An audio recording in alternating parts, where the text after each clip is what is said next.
자, 보도록 합시다. 자, 여러분들 이제 이런 문학 같은 거 할 때 선생님이 늘 강조를 하지만 항상 지문보다는 먼저 여러분들 문학은 이 키워드 문제를 봐줘야 돼요. 그쵸? 자, 그러니까 여러분들 지금 교재 페이지 147페이지 5번 문제에 있는 보기를 한번 보도록 합시다.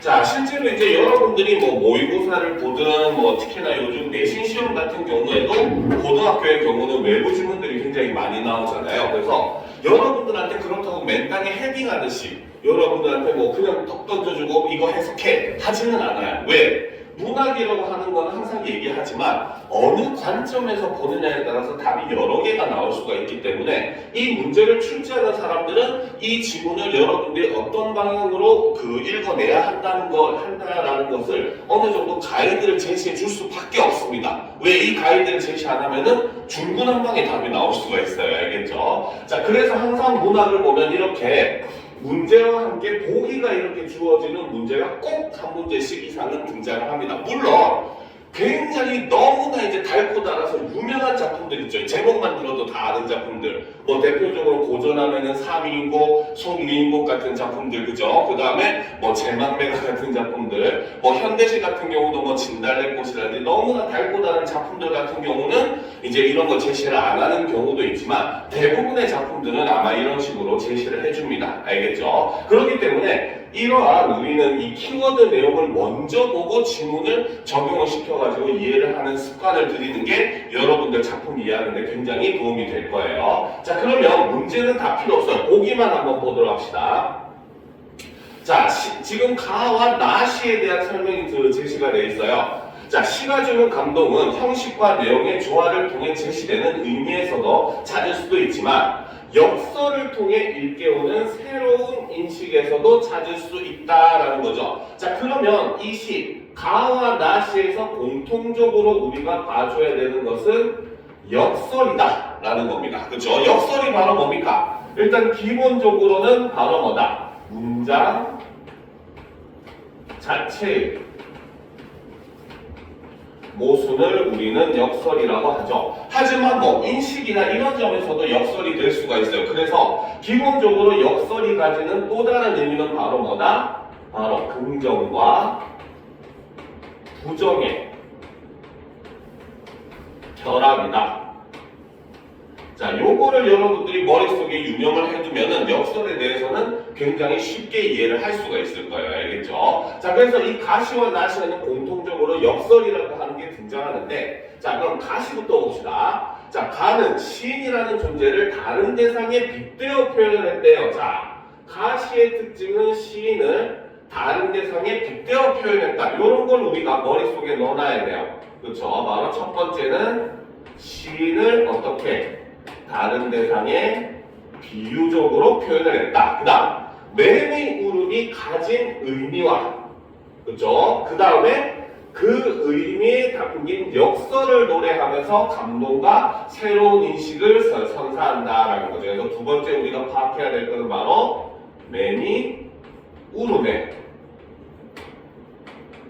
의미를 파악을 해야 되는데 이 의미 속에 바로 역설적인 내용이 담겨있다라고 이야기를 하더라는 거죠. 자, 반면에 나시는 뭐다? 모란과 연관된 화자의 정선한 태도를 반복 변주한다. 그렇죠? 나시 같은 경우는 모란이 피기까지, 사실 이 작품도 굉장히 달고나는 작품 중에 하나이기는 한데, 자, 나시 같은 경우는 첫 번째가 바로 모란의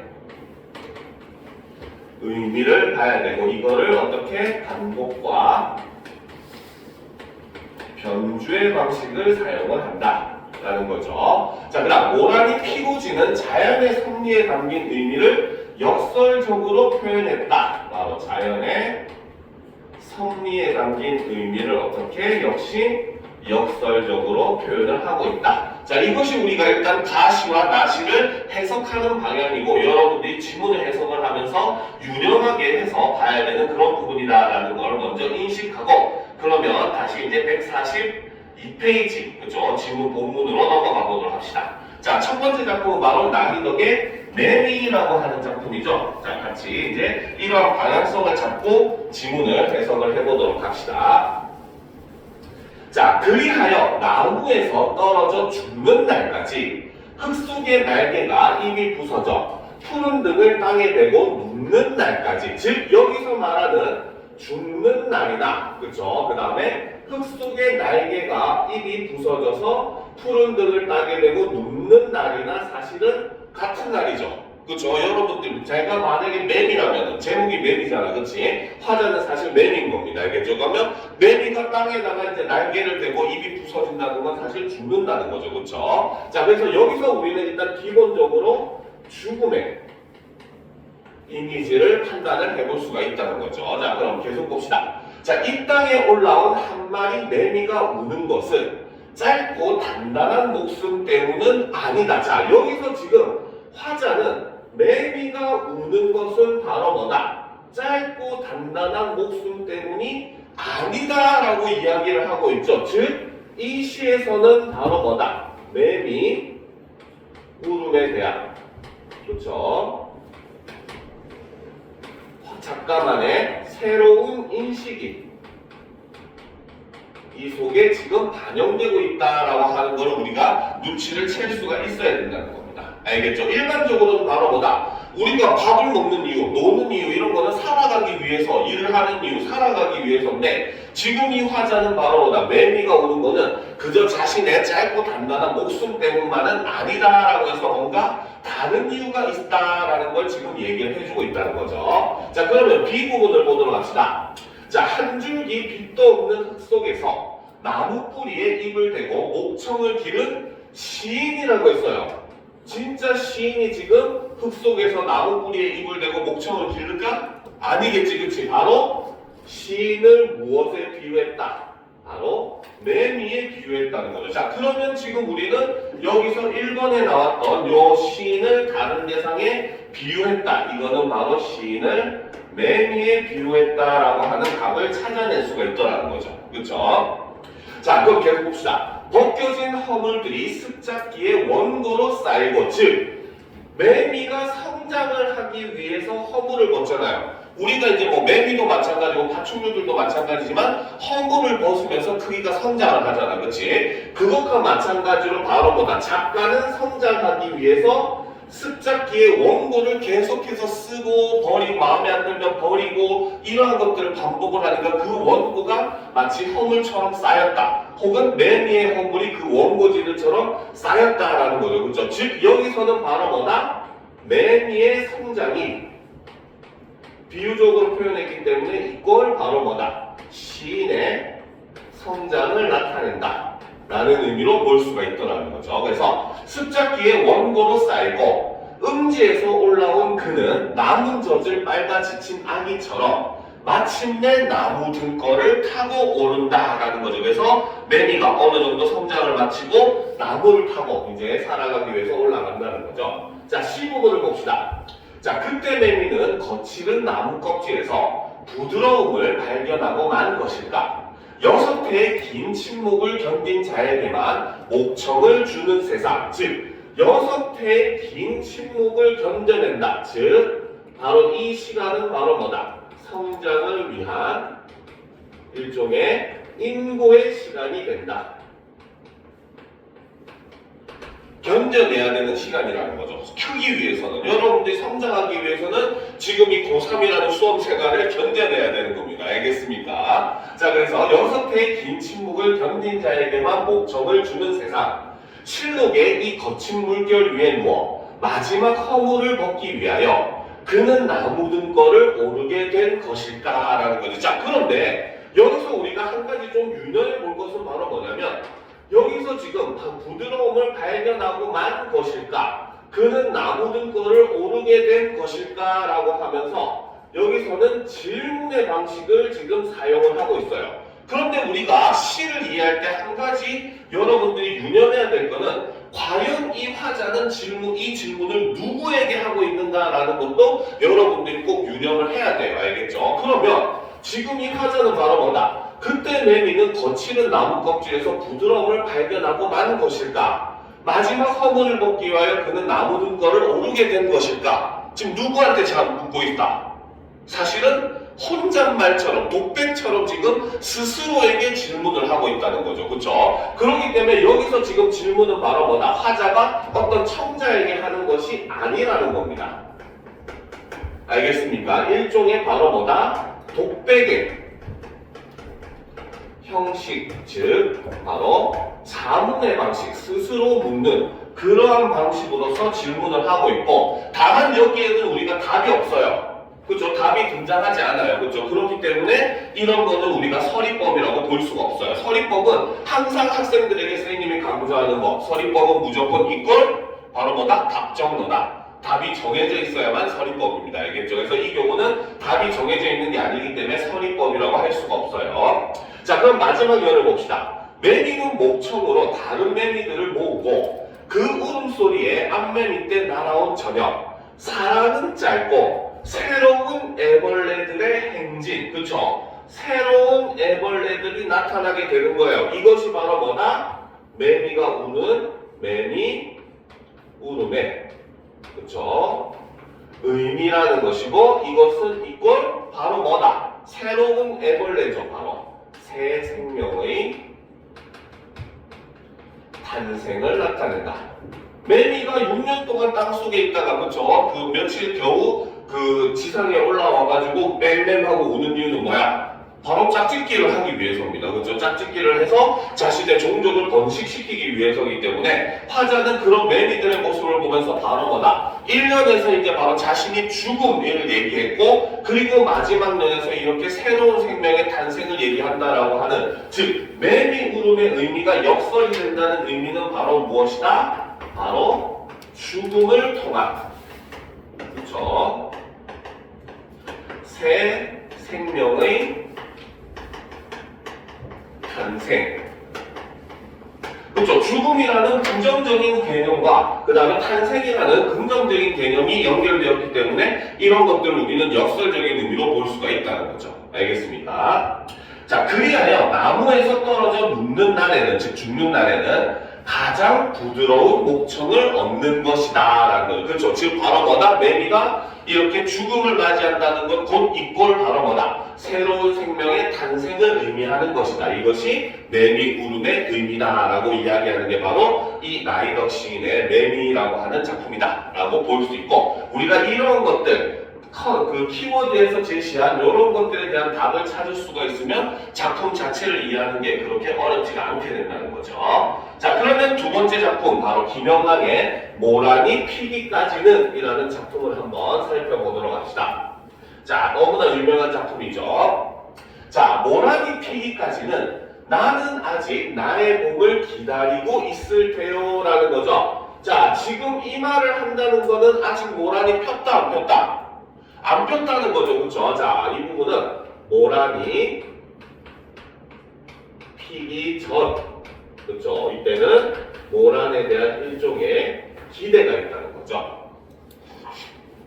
자, 그런데 모란이 뚝뚝 떨어져 버린 날, 즉 모란이 진 거죠. 나는 비로소 봄을 여인 서름에 잠길 테여. 자, 이 부분에서는 이제 바로 뭐다? 모란이 진 후가 되는 것이고, 여기서는 바로 뭐다? 화자는 서러움을 느낀다는 거죠. 그렇죠? 자, 그런데 우리가 여기서 한 가지 유념을 해야 되는 내용이 있어요. 바로 뭐다? 화자는 모란이 떨어지니까 어떻게? 비로소 봄을 열었다라고 얘기를 합니다. 봄을 잃어버렸다라고 얘기를 해요. 그렇죠? 즉 화자에게 있어서 바로 뭐다? 봄이라고 하는 것은 이꼴 바로 모란이 피는 것을 의미한다 라는 걸 우리가 볼 수가 있다는 거죠.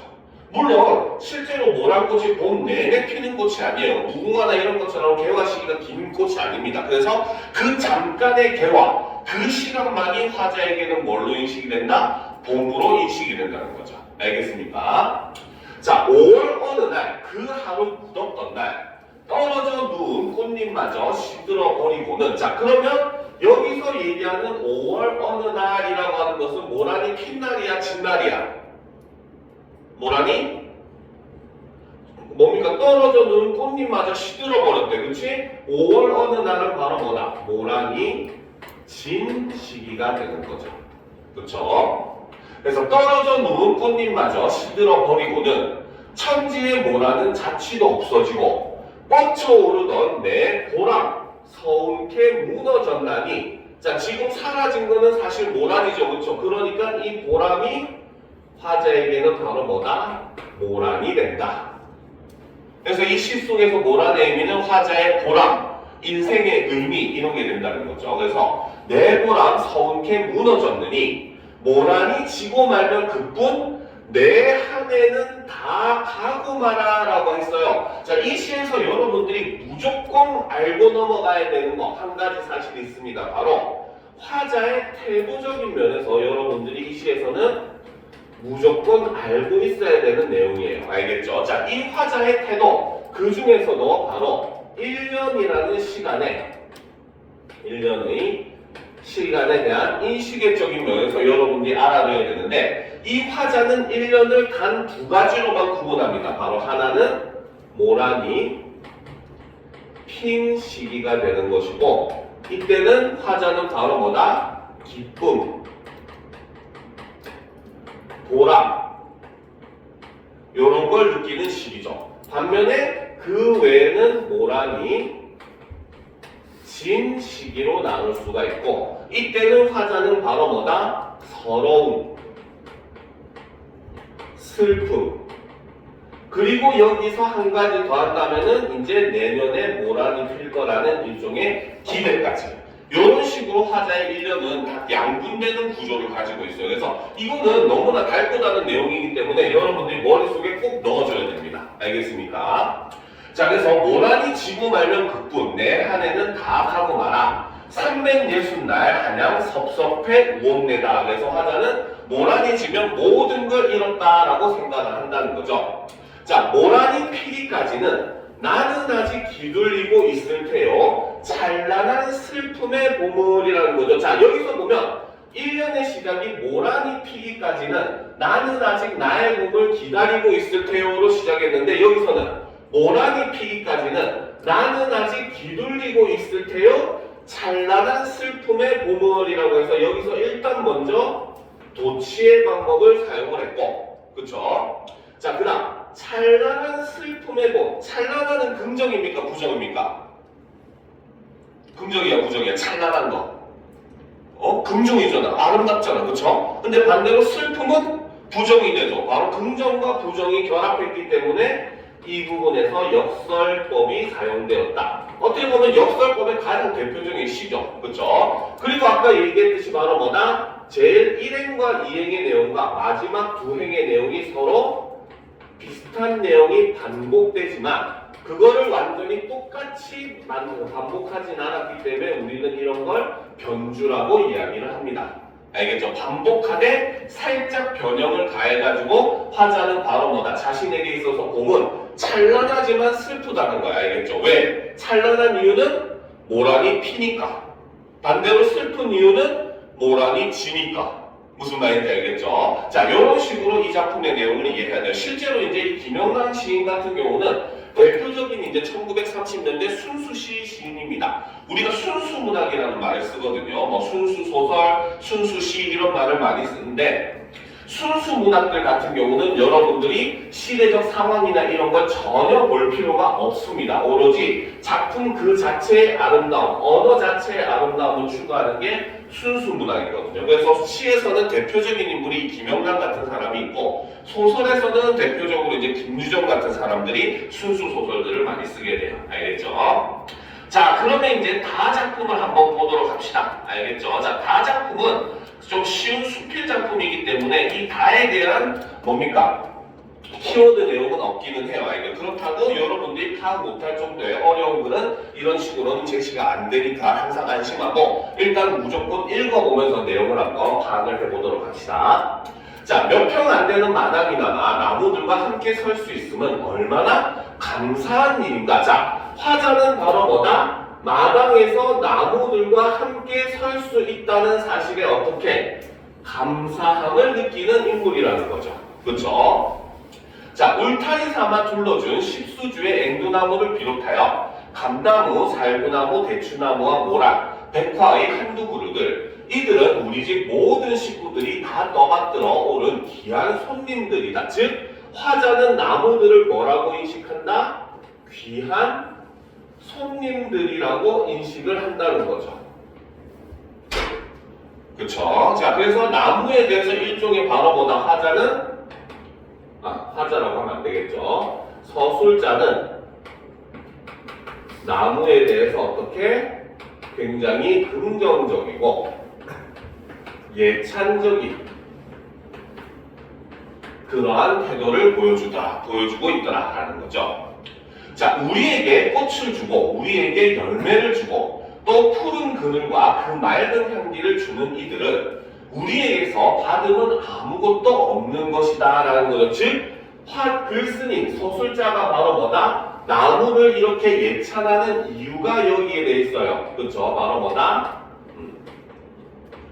나무를 긍정하는, 그렇죠? 이유를 여기서 제시하고 있고, 이거는 바로 뭐다? 아낌없이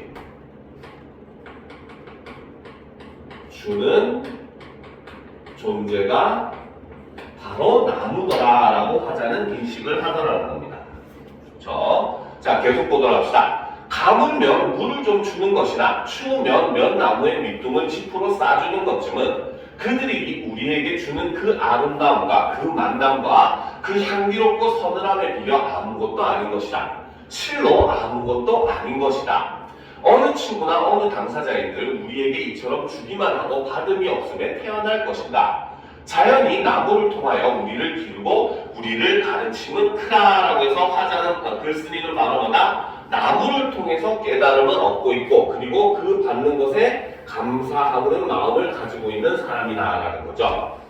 자, 나무들은 아직 묵묵히 서 있다. 봄은 아직 몇 천리밖에 있는 듯하다. 그러나 나무 아래 가까이 설 때마다 나는 진작부터 봄을 느낀다. 아무 나무나 한 가지 휘어잡아 보면 그 도틈도틈 맺혀진 눈들, 그렇죠? 이게 바로 뭐다? 바로 꽃봉오리를 얘기를 하는 것이고, 그렇죠? 이거는 바로 뭐다? 바로 생명. 봄에 대한 생명력을 상징한다. 그렇죠? 자연의 여기서 일단 드러나는 자연의 섭리라고 하는 것은 바로 뭡니까? 섭리는 계절이 변화하듯이 변화를 하게 되면은 나무도 어떻게 항상 생명이 순환을 한다 하는 것이 바로 여기서 제시되는 자연의 섭리라는 거죠. 겨울이 되니까 꽃봉오리가 맺힌다라고 하는 것은 새로운 생명들이 이제 탄생하는 것이다, 잉태하는 것이다 라는 이러한 섭리가 담겨 있습니다.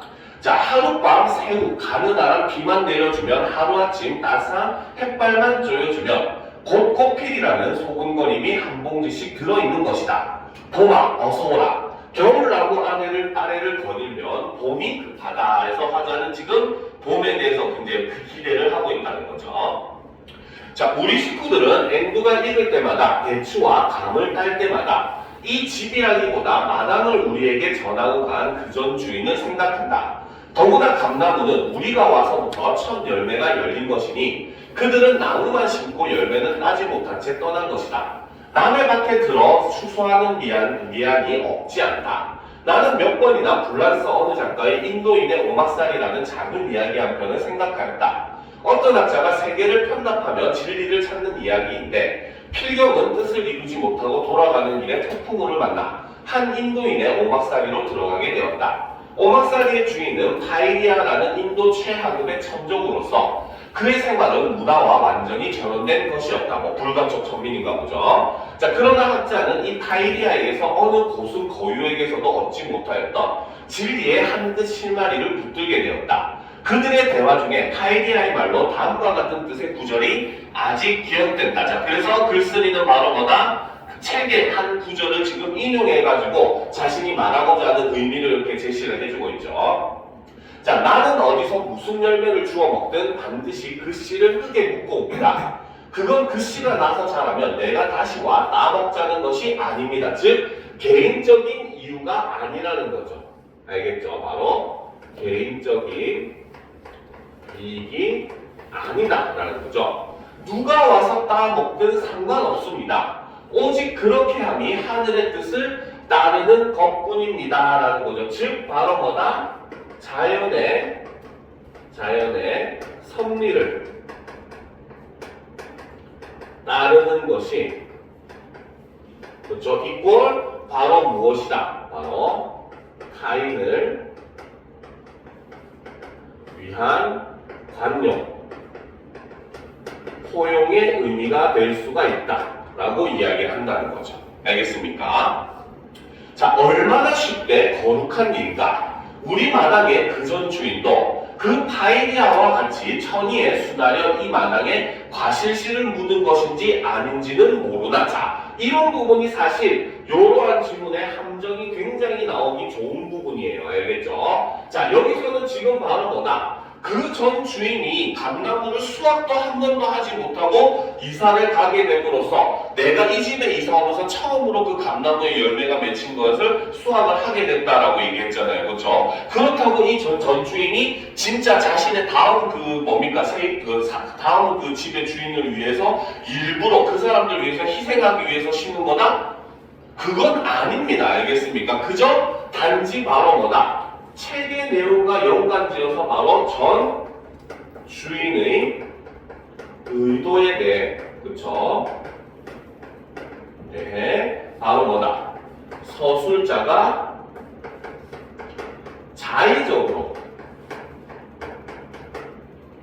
해석을 하는 것이지 진짜 그 전 주인이 그렇게 하기 위해서 한 건 아니라는 겁니다. 이런 것들이 이제 삼정선지로 나오면 어떻게 나와? 전 주인은 나중에 올 집의 주인을 위해서 일부러 감나무를 심었다. 이런 선지가 나오면 학생들은 요거를 은근슬쩍 한 구절에서 이제 지나가듯이 읽어놓은 내용이다 보니까 이런 내용 있었던 것 같은데 하고 착각하게 돼요. 알겠죠? 그러니까 이런 것들을 우리가 굉장히 사실 이런 사소한 부분이 여러분들이 주의해야 되는 부분 중에 하나입니다. 알겠죠? 자, 그럼 계속 봅시다. 아무튼 그들이 보기 좋고 맛있고 또 따는 재미만도 좋은 여러 가실나무를 우리에게 물려주고 감은 우리 식구들이 길이 잊을 수 없는 은혜이다. 자, 그러나 나는 또한 가끔 생각을 달리하여 얼마의 불만을 갖기도 한다. 그죠? 약간 섭섭한 점이 있다는 거죠. 바로 뭐냐? 내 과욕인지는 모르나 그전 주인들이 작은 나무 열어서 심었음을 만족하지 못한다. 나는 따먹는 것은 없더라도 작은 여러 나무보다는 바로 뭐다? 큰 한 나무 밑에 거닐어 보고 싶기 때문이다. 그렇죠? 마을 일종의 큰 나무에 대한, 그렇죠? 일종의 소망, 쉽게 말하면 로망이라고 볼 수가 있겠죠. 그렇죠? 자, 나무는 클수록 좋다. 그리고 늙을수록 좋다. 잔가지에 꽃이 피거나 열매가 여러 휘어짐에 그 한두 번 바라볼 만한 아취를 모름이 아니로되 그렇게 내가 쓰다듬어 줄 수 있는 나무보다는 나무 그것이 나를 내 집과 마당가지를 푹 덮어주어 나로 하여금 한 어린아이와 같이 뚱그레진 눈으로 늘 내 자신의 너무나 작음을 살피며, 즉 바로 뭐다? 화자가 큰 나무를 좋아하는 이유가 바로 여기서 이제 제시가 되더라는 거죠. 그렇죠? 오히려 거대한 나무 아래에서 자신의 뭐다? 자금, 즉 겸손함을 배울 수가 있더라라는 겁니다. 알겠습니까? 그래서 이 소망을 하는 이유가 이런 식으로 제시가 되더라는 거죠. 그래서 내 자신의 너무나 자금을 살피며 겸손히 그 밑을 거닐 수 있는 한 맷뿌리처럼 높이 솟은 나무가 그리운 것이다. 자, 현인 장자들이 살던 마을이나 그들이 거닐던 마당에는 흔히들 큰 나무들이 선 것을 본다. 온양에 이충무공이 사시던 마을에도 그가 활 쏘던 언덕이라는데 절벽과 같이 펼칠이 솟은 두 채의 은행나무가 반은 고목이 되어 선 것을 보았다. 나는 충무공이 쓰시던 칼이나 활이나 어느 유품에보다 그 한 쌍 은행나무에 더 반갑고 더 고개가 숙여진다. 늙기는 하였으되 아직 살기는 한 나무였다. 말이야 있건 없건 충무공과 더불어 한때를 같이 한 것으로 아직껏 목숨을 가진 자 그 두 그루의 은행나무뿐이다. 나무는 긴 세월을 보내며 자랄 대로 자랐다. 워낙 선 것이 언덕이라 여간 팔 힘으로는 풀매를 쳐 그 어느 나무의 상가지도 넘길 것 같지 않았다. 이렇게 높고 우람한 거목이기 때문에 좋았다. 아무리 충무공이 손수 심으신 것이라 하여도 그 나무가 졸망스러운 상나무나 반송 따위로 석가산의 장식거리가 될 것이었으면 그리 귀할 것 아니었다. 대무인의 명목답게 허공의 우뚝 솟기를 산봉우리처럼 하였으니 머리가 숙여지는 것이었다. 그래서 갑자기 앞에는 과실에 대한 나무에 대한 감사를 얘기하다가 이제는 갑자기 큰 나무에 대한 약간 불만 이런 것들, 큰 나무를 갖고 싶은 소망 이런 걸 얘기하니까 글의 내용이 조금 왔다 갔다 하게 느껴질 수는 있어요. 알겠죠? 이럴 경우에는 그냥 문단별로 이 문단이 무슨 내용을 얘기하는가라는 걸 따로 파악하는 게 중요합니다. 자, 다음 한 그루의 나무라도 큰 나무 밑에서 살고 싶다. 입맛을 다시며 낮은 과목 사이에 주춤거리는 빈 마음, 빈 기쁨으로 오직 청풍이 들고 날 뿐이 휘영청한 옛 나무 아래를 거니름이 얼마나 더 고상한 표정이랴. 여름에는 바다 같은 그 깊고 푸른 그늘 속에 살고 가을에는 마당과 지붕이 온통 그의 낙엽으로 묻혀보라. 얼마나 풍성한 추수리요. 겨울밤엔 바람소리 얼마나 우렁차리요. 최대 풍금의 울림일 것이다. 신랑 같은 목수님아 그런 큰 나무 밑에 쉬어 먼 하늘의 별빛을 바라보며 앞날을 생각하고 싶은 것이다 라고 해서 나무에 대한 자신의 생각을 밝힌 수필이 바로 이 이태준의 수목이라는 작품입니다. 알겠습니까?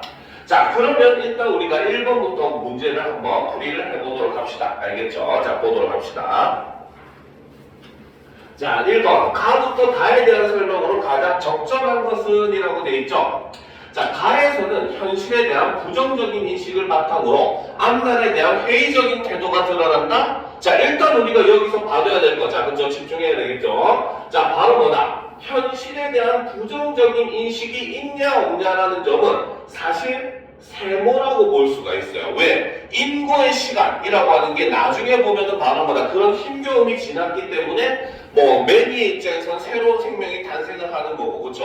시인의 입장에 있어서는 굉장히 좀 좋은 위대한 작품이 탄생을 하는 거기 때문에 이게 긍정이라고도 볼 수 있고 부정이라도 볼 수 있고 약간 애매한 점이 있기는 해요. 그런데 1번 선지 같은 경우는 확실히 틀린 게 있죠. 바로 뭐다? 앞날에 대한 회의적인 태도가 바로 확실하게 틀렸다는 거죠. 그렇기 때문에 1번은 틀린 선지다 라고 볼 수가 있는 겁니다. 그쵸? 자, 2번을 봅시다. 나에서는 자연과 인간의 관계를 통해 인간의 부정적인 속성에 대한 비판이 드러난다? 자, 비판적인 시각이 드러난다? 이것도 틀렸다고 볼 수 있죠. 자, 그리고 사실 나시에서는 자연과 인간의 관계도 드러나지 않아요. 그저 화자에게는 바로 뭐다? 1년이라고 하는 시간이 모란이 핀 시기와 진 시기로 남아있다고 나눌 수가 있고 나에게는 오로지 모란만이 전부다, 보람이다라고 그런 인식만 있는 거지 자연과 인간이 어떻게 살아야 한다라는 것은 오히려 따진다면은 다 작품에 있다고 볼 수가 있겠죠. 그쵸? 자, 3번. 다에서는 현실적인 문제를 해결하기 위한 인간의 노력을 통해 어려움을 극복하고자 하는 의지에 대한 예찬이다? 아니죠. 그쵸? 바로 나무에 대한 글쓴이의 그런 뭡니까? 생각을 담담하게 표현한 글이 다였죠. 4번. 가다에서는 모두 자연물을 통해 긍정적으로 바라보는 삶의 태도가 드러난다. 그쵸? 정답은 4번이 되겠죠. 그쵸? 가에서는 바로 뭐다? 이런 인고의 시간을 거치고 그 죽음이 비록 죽음일지라도 나중에 새로운 생명으로 이어질 수 있다는 자연의 섭리를 통한 역설적인 인식이 담겨 있었고 가에서는 바로 뭐다? 나무를 통해서 타인에게 베푸는 삶 그쵸? 이런 것들에 대한 태도를 드러내고 있기 때문에 바로 긍정적으로 바라보고 있다는 거죠. 자, 가나다에서는 모두 자연물이 쇠락해가는 과정이 드러나? 아니죠. 그쵸? 가에서는 오히려 겨울밤에 그 나무에 부는 바람 소리도 굉장히 듣기 좋을 것이다 라는 식으로 최대 울음의 풍금 소리일 것이다 라고 이야기를 하면서 긍정적으로 바라보고 있어요. 그쵸? 자연이 그것이 겨울이 된다고 해서 나무가 죽는다, 쇠락해 간다라는 의미로 얘기하는 게 아니라는 거죠. 알겠습니까? 그리고 가도 역시 마찬가지 죽음이라고 하는 게 쇠락이라고 보지 않았어요. 그래서 역설적 인식이라고 했죠. 그렇죠? 죽음은 새로운 생명으로 이어진다고 했습니다. 나 역시 마찬가지 모란이 핀 시기와 진 시기만 나눌 뿐 모란이 쇠락해가는 과정이나 이런 것들은 드러나 있지 않았다라는 거죠. 자, 2번 문제를 보도록 합시다. 자, 가의 A부터 D에 대한 이해로 적절하지 않은 것은 이라는 거죠. 자, 1번부터 봅시다. A에서는 매미가 죽는 순간까지 우는 이유에 대한 독자의 호기심을 유발하고 있다. 그쵸? 아까 마지막 부분에 A 부분에 제일 마지막에 뭐가 담겨 있었다? 바로 그 죽음에 대한, 그쵸? 매미 울음에 대한, 그쵸? 새로운 인식을 바로 부정문의 형식을 통해서 제시를 함으로써 그 외에 뭔가 다른 이유가 있다라고 하는 것을 제시를 하고 있었기 때문에 독자가 호기심을 유발을 할 수밖에 없다는 거죠. 자, 2번. 자, B에서 매미가 나무 등걸에 오르는 모습을 인간의 행동에 비유하며 독자들에게 친숙함을 느끼게 하고 있다. 자, 요거 같은 경우는 일단 기본적으로 매미를 뭐랑 동일시하는 시인과 동일시하는 모습을 보여주고 있다는 거죠. 그쵸? 왜 안 보여? 그치. 불 때문에 그런가? 저 바로 B에서는 바로 뭐다? 매미를 시인과 동일시하는 모습을 보여줍니다. 즉, 아까 키워드 문제에서 얘기했듯이 시인을 매미에 비유하는 그런 모습을 보여주고 있는 거죠. 그쵸? 근데 독자들에게 친숙함을 느끼게 한다? 요거는 일단 세모 쳐다봅시다. 알겠습니까? 그쵸? 자, 3번. 자, 시에서는 나무를 오르며 발견했을 법한 나무를 오르는 이유에 대한 질문을 매미에게 던지고 있다? 이게 바로 틀렸다고 볼 수 있죠. 그렇죠? 아까 얘기했었죠. 이 질문은 바로 뭐다? 일종의 자문의 형식이고 독백의 형식이다 라고 얘기를 했습니다. 그렇죠? 그래서 매미에게 질문을 하는 것이 아니기 때문에 확실하게 틀린 거는 3번이 되는 겁니다. 알겠습니까? 자, 4번. 뒤에서는 매미가 나무를 오르는 이유에 대한 시의 예상과는 다른 이유가 있음이 밝혀지고 있다. 그쵸? 나무에 올라가지고 이제 죽지만 그걸로 인해서 사랑이, 그쵸? 나타난다라고 했고, 새로운 애벌레가 나타난다고 했죠. 자, 뒤에서는 새로운 애벌레들을 통해 매미가 우는 이유를 간접적으로 밝혀서 A에서 유발된 호기심에 대한 답을 주고 있다. 그쵸? 이것도 역시 맞는 말이 되는 거죠. 그쵸? 매미가 우는 이유는 바로 뭐다? 오히려 이제 그런 짝짓기를 통해 가지고 새로운 생명을 잉태하기 위한 것이다. 새로운 생명의 탄생을 위한 것이다. 라고 이야기를 했다는 거죠. 자, 3번. A부터 D에 대한 설명으로 가장 적절한 것은 이라는 거죠. 그쵸? 자, 봅시다. A부터 우리가 한번 살펴보도록 합시다. 자, A가 뭐냐? 요런 거는 여러분들이 딱 나왔을 때 A, B, C, D가 뭔지를 적어두면은 훨씬 더 문제를 풀기 좋습니다. 알겠죠? 그러면 A 같은 경우는 바로 뭡니까? 바로 가시의 나무가 되는 거죠. 그쵸? 자, 그 다음 B 같은 경우는 바로 뭐다? 바로 B는 모란이 피기까지는 애 모란. 그쵸? 자, 그 다음 C는 그쵸?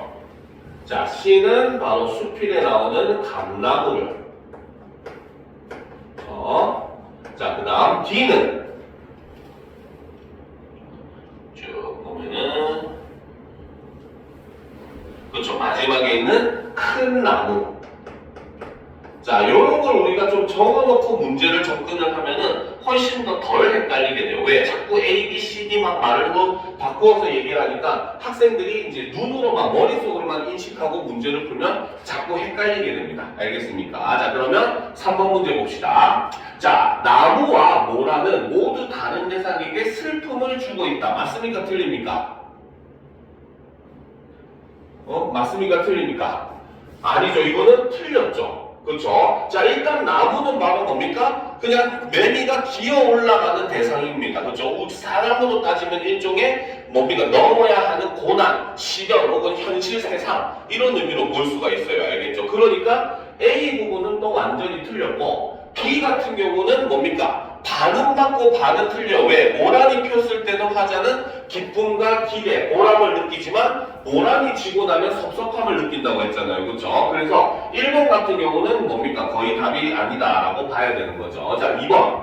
A와 C는 나무와 감나무는 모두 이기적인 세태에 대해서 비판을 담고 있다?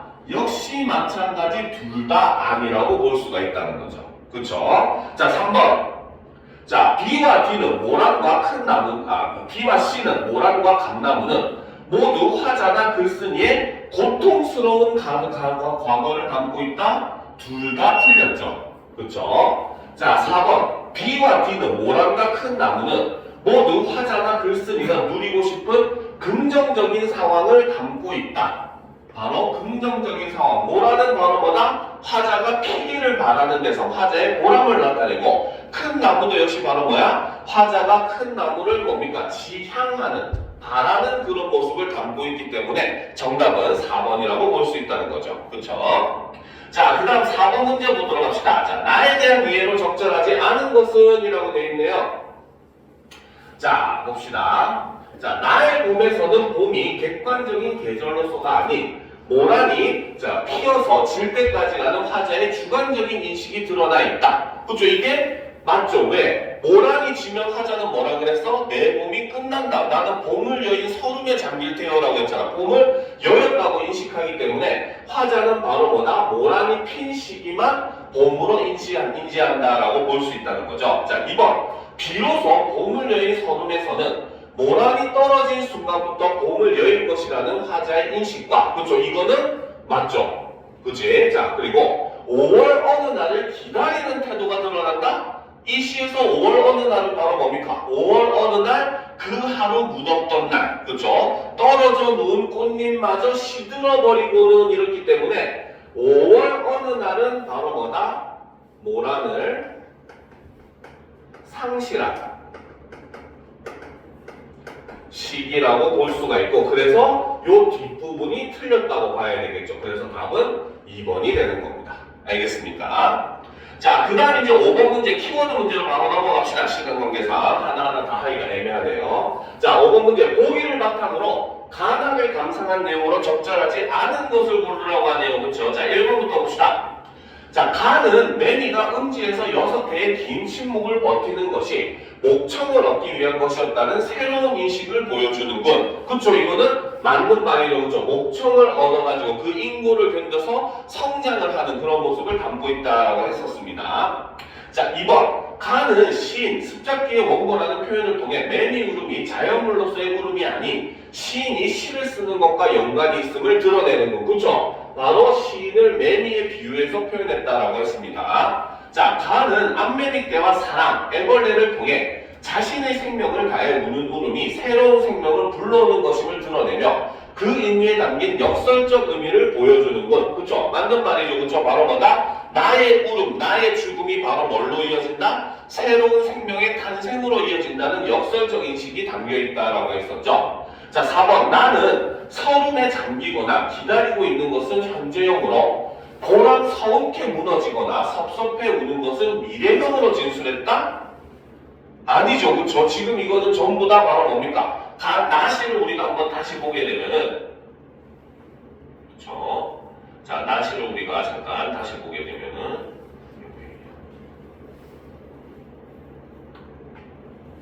자, 여기서 보면 모란이 피기까지는 나는 아직 나의 봄을 기다리고 있을 테요라고 했죠. 오히려 봄을 기다리고 있는 이 시기, 봄이 오는 시기를 미래로 표현하고 있죠. 그렇죠? 그리고 나는 비로소 봄을 여인 소름에 잠길 테요라고 하는 것도 역시 미래의 형식으로 나타내주고 있습니다. 알겠죠? 그리고 그 다음에 뭐다? 모란이 지고 난 이후 무너졌느니라고 하고 우옵내다라고 해서 졌다라고 하는 것은 과거, 현재.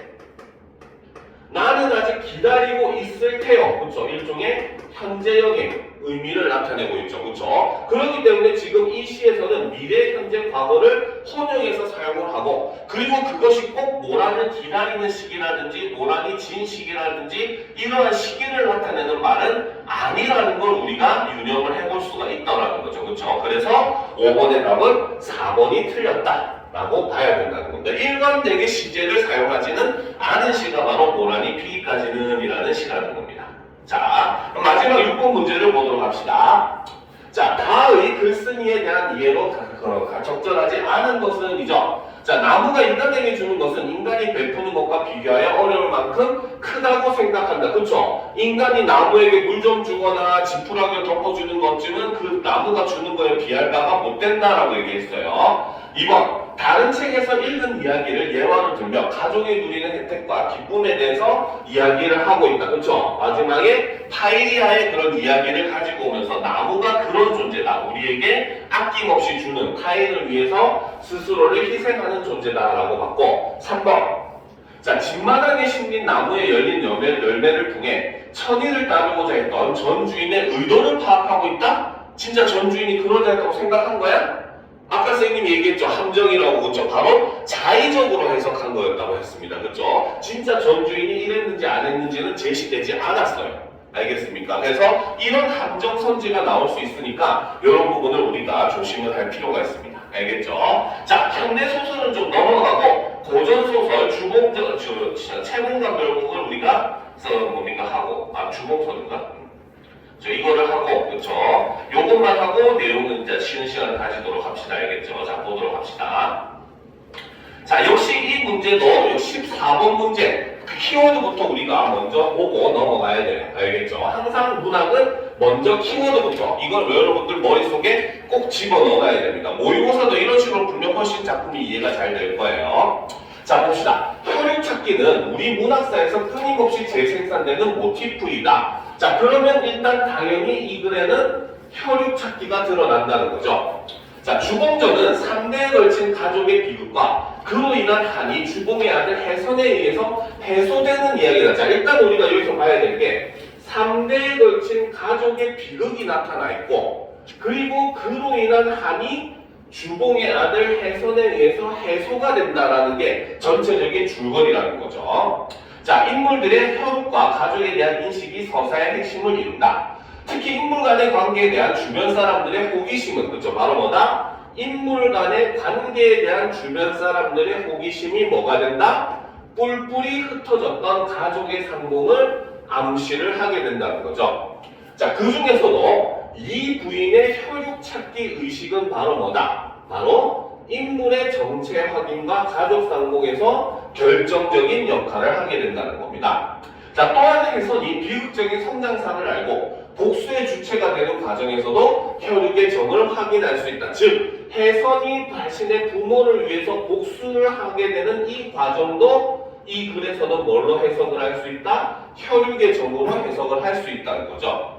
자, 그 외에 초현실적인 세계의 개입, 부가적으로, 그 다음 조력자의 도움 등도 가족 상봉의 서사에서 중요한 역할을 한다. 일단 이런 것들이 제시가 되어 있기 때문에 여러분들이 글을 이해하는 게 정말 쉬워질 겁니다. 자, 내용을 그럼 같이 살펴보도록 합시다. 자, 지문으로 올라와서 153페이지. 자, 봅시다. 자, 이때 주봉은 빌어먹으면서 그죠? 거지가 된 거죠. 자, 방방곡곡 마을마다 다니고 있었다. 천만 뜻밖의 옥저와 당금 소리가 바람결에 은근히 들리는데 마음으로 반가워 찾아가 보니 옥저도 낯익고 당금도 낯익은 것이었다. 즉 원래 자기 거였다는 거죠. 그렇죠? 그러니까 이 글에서 옥저와 당금은 바로 뭐다? 저 바로 주봉과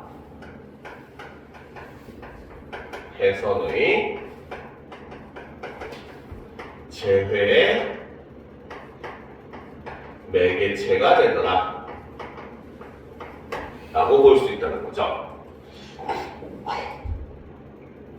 자, 그러니까 이제 주봉은 생각을 합니다. 내 것이 틀림없구나. 분명히 나의 옥저와 당금이구나. 주봉이 눈물을 흘리니 해선이 물었다. 그렇죠? 해자가 아이네요. 소리. 자, 해선이 물었다. 거리는 무슨 연고로 그렇게 슬퍼하십니까? 즉, 지금 주봉이 자신의 아버지인 걸 아직 모르는 상황인 거죠.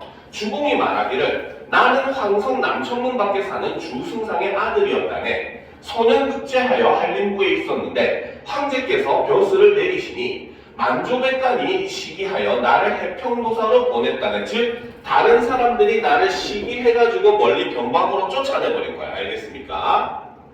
자, 신하의 도리로 나라의 명령을 거역하지 못하고 부임지로 가다가 해중에서 수적 장취경을 만나 하인 수백 명을 모두 잃고 나 또한 물에 던져졌는데 옥황상제께서 살려주셨다네. 그렇지? 옥황상제 실질적으로 있는 사람입니까? 없는 사람입니까? 없는 사람이잖아. 그렇지? 바로 전기적인 요소고. 그렇죠? 그리고 이 옥황상제가 바로 뭐다? 주봉을 살려줬다라고 하기 때문에 조력자라고 볼 수 있다는 거죠. 자, 그러면 뭡니까? 주봉을 주봉의 모든 걸 다 빼앗고 물에 빠져서 죽게 만든 수적 장치경이 바로 누구다? 바로 주봉 가족의 원수가 되는 것이고, 아까 키워드에서 제시했었죠. 바로 뭐다? 혜선이 이 부모의 원수를 인식하고 복수해 나가는 과정, 일종의 혜선의 복수의 대상이 되는 인물이 바로 이 장치경이라는 거죠. 자, 그래서 옥황상제께서 살려주셨다네. 그 때문에 고향도 가지 못하고 이곳에서 빌어먹고 있다네. 주몽이 옥저와 탐금을 자세히 보기에 혜선이 옥저와 탐금을 물어보십시오 하고 주었다. 자, 주봉이 받아가지고 옥저는 입으로 불고 탐금은 손으로 타니 창창한 소리는 혜선이보다 더 나았다. 이때 구경하는 사람이 다가오며 말하기를 부자지간 아니면 사제지간이겠구나라는 거죠. 그렇죠? 지금 두 사람은 처음 만난 상황인데 주변 사람들이 너무나 연주하는 게 유사하고 이러니까 이렇게 얘기를 하는 거야. 즉 주변인들의 호기심이 이렇게 제시가 되어 있고, 이것이 뒷부분 내용을 읽어보면 알겠지만 바로 뭐다? 혜선이 그렇죠? 주봉과의 관계, 그렇죠? 자, 의문을 가지는 계기가 된다는 것이고, 그리고 아까 키워드에서 제시한 대로는 바로 뭐다? 이 주변 사람들의 호기심이 있고 나중에 가족 상복을 암시한다. 즉 이 중에서 부자지간에 해당하는 것이다 라고 암시한다라고 볼 수 있다는 거죠. 자, 그래서 라고 하였다. 혜선이 생각하기를 이 사람의 사연이 방송에서 주승상 부인이 말씀하신 주몽과 같구나. 또 주할림이 떠난 지 14년이라 하고, 또 나의 나이는 14세이며 또 사람마다 일러 말하기를 내가 저 그림과 똑같다 하니 참으로 이상하구나. 즉 바로 이 관계의 의문을 이렇게 바로 가지게 되는 거죠. 알겠습니까? 자, 그러나 아직 확신이 서지 않아 아무에게도 말하지 않았다. 혜선이 거린에게 말하기를 우리 두 사람의 재주가 이러하니 명고산 칠부암자가 대사찰이요 경치도 좋다 하니 우리도 그곳에 가서 함께 놀아봅시다. 주몽이 승낙하고 혜선을 따라 올라갔다. 이때는 마침 그 춘삼월이어서 곳곳에서 새소리요 가지마다 봄빛이었다. 층암절벽은 강봉에 솟아있고, 그렇죠? 자, 백꽃과 복숭아꽃은 만발하였으며 두견새가 슬 피울 때 두 사람이 함께 올라가서 정문에 앉았다. 옥저는 주봉이 불고 탕금은 혜선이 타니 그 옥저 소리는 산천초목이 춤을 추는 듯하고 탕금 소리는 온갖 짐승이 모여 노래하는 듯하였다. 여성들이 그 노래를 듣고 앞다투어 가면서 구경하였다. 자, 다음 페이지. 자, 이때 이 부인은 근심으로 세월을 보내고 있었는데 팔관대사가 와서 부인에게 말하기를, 자, 팔관대사가 와서 부인에게 얘기했는데 저 풍각 소리를 들어보니 부자 아니면 사제일 것 같다라는 거죠. 자, 역시 이것도 바로 뭐다? 주변인의 호기심에 해당하는 건데, 여기서는 한 가지 역할이 더 있죠. 바로 뭐다? 이 팔관대사가 이 얘기를 한 것은 바로 뭐다? 이 부인의 관심을 유발을 해가지고 이 부인이 이 사람들과 만나게 되는 일종의 재회의 계기로 작동을 하고 있더라라는 겁니다. 그렇죠? 자, 이 부인이 이상히 여겨 주렴을 먹고 가만히 듣고는 정말 의혹스럽다, 이상하다 하고 대사를 불러 여쭙기를 그 풍악을 부르는 이의 근본을 물어보아 주십시오 라고 부탁하였다. 대사가 부인의 부탁대로 찾아가 그들에게 묻기를 과객의 성명은 무엇이며 또 어디 계십니까? 하니 두 사람이 대답하기를 한 사람은 황성에 있고 또 한 사람은 해평에 있답니다. 대사가 다시 묻기를 조남을 알고자 합니다. 혜선이 대답하기를 장혜선입니다. 이 말을 듣고 이 부인이 깊이 생각하기를 내 가장과 혜선이가 틀림없다. 그러나 가장은 내 눈앞에서 물에 빠져 죽었으니 살아오기는 만무하며 생사도 알지 못한다. 즉 바로 뭐다? 아직까지 비에서는 바로 뭐다? 의심은 존재하지만 확신까지는 가지 못한다는 거죠. 왜? 눈앞에서 죽는 모습을 봐버렸다는 거야. 물에 빠져가지고 이제 거의 죽었다라고 생각을 했다는 거죠. 그렇죠? 그러니까 의심은 생겼지만 확신을 하지 못하는 그런 단계라는 거죠. 자, 하였으나 다시 생각하니 천지가 감동하여 귀신도 감동하고 일월성신도 감동하시어 천지 운기로 살았는가 부처님의 도술인가 하였다. 그래서 두 사람의 거주를 알려고 일단 섭실방으로 들게 하여 접대하였다. 그러고는 버선 두 켤레를 집어가지고 나와 아무것도 선물할 것이 없어 이 버선으로 정을 표합니다 라는 거죠. 자, 여기서 말하는 이 버선 두 켤레, 이것이 바로 무엇이다? 바로 가족을 확인하는 일종의 수단이자 매개체의 기능을 하고 있습니다. 알겠죠? 자, 이걸 통해서 바로 첫 번째 주공의 경우는 바로 뭐다? 바로 아내, 그렇죠? 솜씨임을 알게 된다는 거죠. 그래서 주공은 이 자수 솜씨는 바느질 솜씨는 우리 아내랑 똑같은데 하면서 주공이 뭡니까? 이 부인이 자신의 아내임을 알게 만들어주고, 반면에 해선의 경우는 바로 뭐다? 해선의 새끼 발가락이 없음을 확인하는, 나중에 그 이유는 뒤에 나와요. 알겠죠? 그래서 해선이 새끼 발가락이 있는지 없는지를 어떻게 보면 확인하기 위해서 상당히 똑똑한 방식을 쓰는 거죠. 그래서 버선 두 켤레를 집어가지고 나와 아무것도 선물할 것이 없어 이 버선으로 정을 표합니다 하며 죽었다. 주공이 받아보니 버선공과 모양이 옛날 자신의 부인이던 이 부인의 수품이었다. 솜씨였다는 거죠. 자, 버선을 신으면서 부인을 자세히 보니 이 부인이 비록 머리는 깎았으나 얼굴을 어찌 몰라보겠는가. 또한 해선이 버선을 신으려 발을 벗으니 왼쪽 새끼 발가락이 없는 것이 아닌가. 이 부인이 생각하기를 이것이 무슨 일인가. 저희는 내 가장이요 또 저 아이는 버린 내 자식이구나 싶어 주공에게 근본을 물었다. 주공의 말을 듣고 그제야 이 부인이 전후의 곡절을 말하니 반갑고 슬프도다. 한 가족이 다시 만나게 되니 기쁜 마음은 이루 말로 달할 수가 없었다.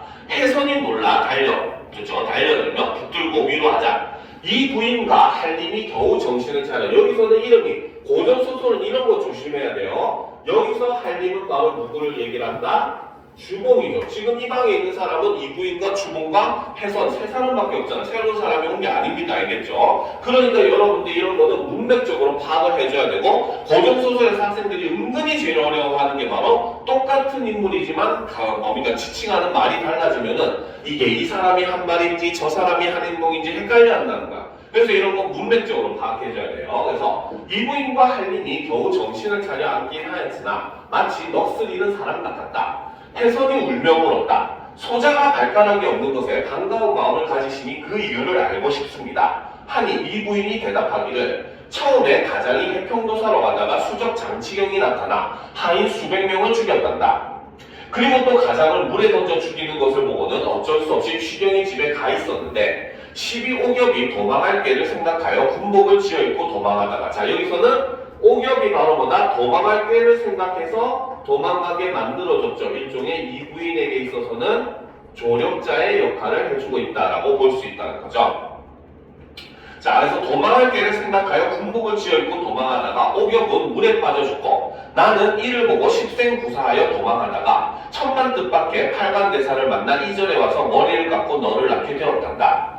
그러나 이절의 스님들이 이절에서는 아기를 낳은 부인이 없으니 아기와 함께 거치할 수가 없다 하여 할 수 없이 아기를 버리게 되었단다. 그러나 아이의 장래를 생각하여 혹 죽지 아니하면 천만다행으로 만날까 하여 발가락을 끊어놓고 유복자 해선이라 하여 저고리 안쪽에 새겨놓았단다. 자기 자식의 새끼 발가락을 자르다니 대단하죠. 자, 그래서 해선이 이 말을 듣고 주한림과 이 부인을 위로하며 말했다. 소자 살아서 찾을 날이 있을 것이니 그동안 이 절에 거처 하옵소서. 그렇죠? 자, 여기서 지금 바로 뭐다?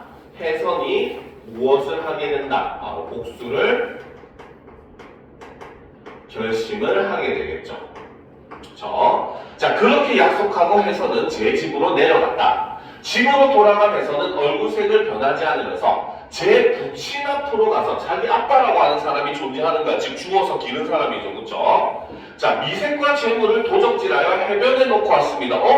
해선이 지금 도둑질을 해왔대. 하니 장치경이 기쁜 마음을 침량치 못하였다라는 거죠. 즉 바로 뭐다? 혜선을 주워다가 길러준 사람이 누구였다? 사실은 자기 부모의 원수인 장치경이었다는 겁니다. 알겠습니까? 참 고전소설이지만 어마어마한 우연성이죠. 그렇죠? 그러니까 바로 뭡니까? 혜선이 자신의 일종의 의붓 아버지에게 나중에 복수하는 이야기가 이어질 것이다 라고 하는 게 우리가 이 내용을 아까 키워드를 통해서 뒤에 내용도 충분히 추론이 가능하다는 거죠. 무슨 말인지 알겠죠? 그래서 여기서 바로 이 처음에 주몽과 혜선이 만나게 되는 계기 자체가 바로 뭐다? 주변 사람들의 호기심이었고, 그리고 이 부인이 자신의 혈육을 찾는 과정에서 결국 두 사람을 찾아내게 되고, 진짜 이 사람들이 가족이라는 걸 어떻게 보면 이 부인을 통해서 확인을 하게 된 거야. 그때까지만 하다는 긴가민가하는 그런 상황이었다는 거죠. 그렇죠? 그래서 이 부인이 이런 버선을 두 켤레를 선물하는 그런 행동을 통해서 진짜 가족임을 확인을 하게 되는 그러한 과정을 그려주고 있는 게 바로 이 주봉전이라는 작품이었습니다. 알겠죠?